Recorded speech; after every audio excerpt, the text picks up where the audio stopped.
מסרה את המזרן הקיים שלו אל תיזכן, והלך לו כל הכסף. עדיין אתה שומע את הסיפורים האלה, סבא והסבתא שלנו ששמרו ועדיין שומרים כסף במזוודות בבית. תודה של פחד וחוסר, וחוסר אמון. אני יכול לתת לך דוגמה, אבא שלי, זיכרונו לברכה, היה דייג. דייגים מרוויחים כסף במזומן, לוקחים את הדייגים, מוכרים אותם לסוחרים, ומקבלים מזומן, באים הביתה עם מה שנקרא סטפה. כשהוא היה צעיר, מה שהוא היה עושה, הוא לקח את הכסף הזה ודוחף אותו לתוך המזרון, ודוחף, ודוחף, ודוחף, ודוחף, ואני מתאר לעצמי באיזשהו שלב היה שם הרבה מאוד כסף. אמא שלו, זיכרונה לברכה, מאוד דאגה, שהוא בן אדם עובד קשה, ומפרנס, ומביא, ודואג. ויום אחד היא פשוט קנתה לו מזרן חדש. מסרה את המזרן הקיים שלו אל תיזכן.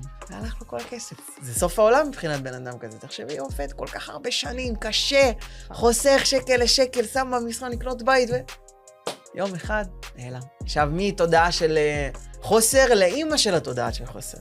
זה משנה חיים של בן אדם מקצה לקצה. אז כן, הרגש באמת משפיע בצורה משמעותית על הדרך שאנחנו מתנהלים עם כסף.